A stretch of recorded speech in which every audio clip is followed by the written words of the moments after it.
Pelatih Real Madrid Carlo Ancelotti malah berseloroh ingin pensiun lantaran melihat penampilan gemilang yang ditunjukkan Federico Valverde. Real Madrid baru saja menambahkan kesempurnaan mereka di Liga Champions Eropa setelah berhasil melumat RB Leipzig dengan skor 2-0.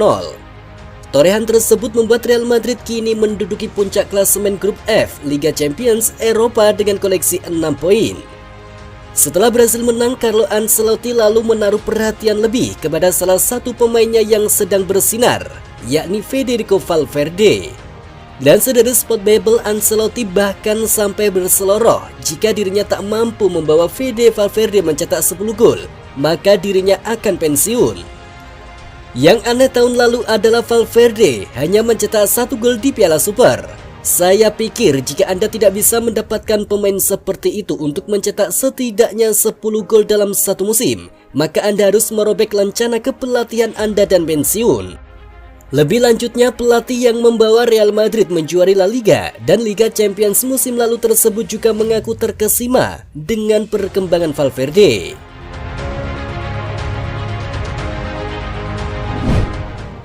Real Madrid mengakui kewalahan melawan RB Leipzig, khususnya di babak pertama. Namun perubahan saat turun minum membuka jalan untuk Los Blancos. Real Madrid kerepotan meladeni kecepatan dan tusukan-tusukan RB Leipzig.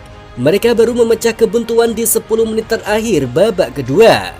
Fede Valverde menjadi pemain yang membuka skor untuk Madrid pada menit ke-80. Marco Asensio lantas mengamankan kemenangan melalui gol pada menit ke-91. Pertandingan berjalan sulit dengan Madrid tak mampu mencatatkan peluang on target di babak pertama. Separuh pertama pertandingan memang praktis menjadi milik Leipzig yang tampil energik dan terengginas. Namun penyelesaian akhir yang buruk dari Die Roten Bullen memberikan Madrid kesempatan untuk menata diri saat turun minum. Saat itulah pelatih Madrid Carlo Ancelotti menginstruksikan sejumlah hal, termasuk soal menekan lawan dengan lebih efektif dan menjaga pemain lebih ketat. Ia juga ingin bola dimainkan dengan lebih efektif dan jeli, dan hasilnya Real Madrid mampu keluar sebagai juara, meski Ancelotti sendiri mengakui bahwa Leipzig membuat anak asuhnya kewalahan.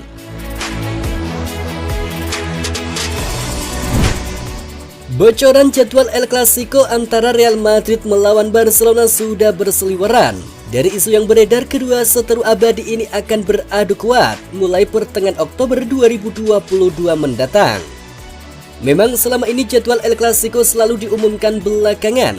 Ada berbagai faktor yang mempengaruhinya, termasuk strategi pemasaran dengan menyesuaikan jam tayang di berbagai belahan dunia. Persaingan antara Barcelona dan Madrid di La Liga kian panas. Dengan meningkatnya performa Barcelona musim ini, diprediksi El Clasico akan sengit kembali, tak berat sebelah seperti 2 musim sebelumnya. Pemandangan di papan atas klasemen La Liga cukup membuktikan ketika terjadi aksi saling geser pada puncak klasemen.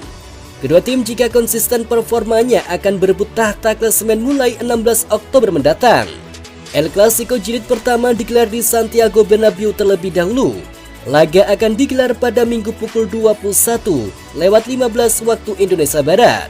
Lalu dilansir Mundo Deportivo, jilid kedua digelar pada 20 Maret mendatang. Laga yang digelar di Camp Nou itu akan disiarkan pada Senin pukul 2 dini hari. Tensi El Clasico sebenarnya sudah mulai meninggi usai 2 pemain Madrid mengejek Barcelona yang keok dari Bayern Munich. Carlo Ancelotti merayakan kemenangan ke-100-nya di Liga Champions usai Real Madrid menumpas RB Leipzig 2-0. Dengan ini Ancelotti akan segera menyusul rekor Sir Alex Ferguson. Kamis dini hari kemarin Real Madrid menjamu RB Leipzig di Santiago Bernabeu. Meski pertandingan berjalan alot, namun Madrid mampu memastikan kemenangan lewat gol-gol dari Fede Valverde dan Asensio. Kemenangan itu praktis memperpanjang laju sensasional Real Madrid yang masih 100% dalam 8 laga pertamanya di seluruh kompetisi.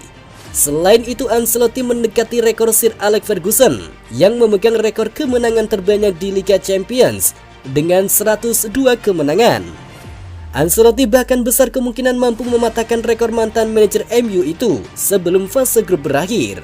Karena Madrid masih memiliki sisa 4 pertandingan dan dijagokan memenangi seluruhnya. Ancelotti berpeluang untuk menyamai rekor Alex Ferguson pada 2 pertandingan berikutnya.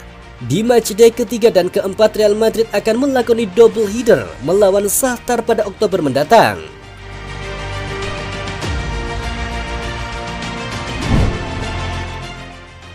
Atletico Madrid dikabarkan tanpa 5 pemain bintangnya saat menghadapi Real Madrid di pertandingan lanjutan La Liga yang akan berlangsung di akhir pekan nanti. Selain itu, tim besutan Diego Simeone itu memiliki beberapa masalah yang harus dicari solusinya menjelang derby Madrid. Menurut kabar yang dilansir Madrid Universal mengungkapkan bahwa 5 pemain dari tim utama Atletico Madrid yakni Jan Oblak, Jose Maria Gimenez, Steven Savic, Thomas Lemar dan Sergio Reguilon tidak mengikuti sesi latihan sebagai persiapan untuk menghadapi Real Madrid akhir pekan nanti. Kiper utama Jan Oblak diragukan tampil setelah mengalami cedera saat melawan Real Sociedad, meski sempat dimainkan saat melawan FC Porto. Sang pemain terpaksa absen di pertandingan melawan Celta Vigo dan Bayer Leverkusen. Di sisi kiri lini pertahanan Los Rojiblancos lebih bermasalah lagi karena Reguilon masih memulihkan diri dari operasi pubalgia, jadi ia dipastikan absen saat melawan Los Blancos. Di lini tengah, Ocholo kemungkinan besar tidak bisa memanfaatkan bantuan Thomas Lemar yang masih absen karena cedera, dan pastinya ia tidak akan tampil di derby Madrid jilid pertama musim ini yang akan berlangsung pada Senin dini hari nanti. Stadion kebanggaan Real Madrid Santiago Bernabeu memang baru saja direnovasi besar-besaran. Sayangnya tak hanya pujian yang membanjiri Santiago Bernabeu mereka yang baru, namun cercaan dan sorotan negatif juga mengarah kepada Santiago Bernabeu yang sudah menggelar 2 laga Madrid. Sorotan kepada Real Madrid dan Santiago Bernabeu sebenarnya sudah terjadi sejak di Liga Spanyol akhir pekan lalu, di mana kala itu El Real menjamu Real Mallorca di kandang sendiri. Penggemar dapat melihat kondisi lapangan dan rumput Bernabeu yang cukup buruk. Beberapa area lapangan nampak tak terselimuti rumput dengan baik. Alhasil tanah yang menjadi dasar rumput stadion dapat terlihat.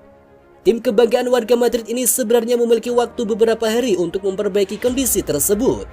Pasalnya tak lama setelah menjamu Mallorca, Real Madrid kedatangan RB Leipzig di pentas Liga Champions. Sayangnya kondisi lapangan Bernabeu masih sama, kondisinya tetap buruk di beberapa bagian. Dikutip Mundo Deportivo, permukaan lapangan juga menjadi masalah lantaran kurang rata.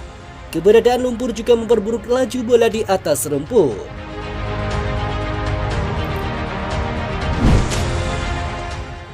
Mantan kapten Real Madrid, Marcelo Vieira akan kedatangan mantan rekan timnya di Real Madrid, James Rodriguez, sehingga mereka akan bereuni di klub barunya Olympiacos. Mantan gelandang Real Madrid dan Everton, James Rodriguez selangkah lagi bergabung dengan klub raksasa Yunani Olympiacos. Bintang timnas Kolombia itu akan berstatus sebagai pemain pinjaman Olympiacos untuk musim mendatang. Juara bertahan Liga Super Yunani tersebut sepakat membayar 50% dari gaji sang gelandang yang bernilai sebesar 6 juta euro per musim. Di Olympiacos, James akan bertemu kembali dengan mantan rekan timnya dulu di Madrid, yakni Marcelo Vieira, yang dilepas Los Blancos musim panas lalu setelah mengabdi selama 15 tahun. James dan Marcelo pernah bekerja sama di Madrid pada periode 2014 hingga 2020. Pada rentang tersebut mereka telah memenangkan 2 gelar Liga Champions dan 2 title La Liga di antara gelimang trofi lainnya.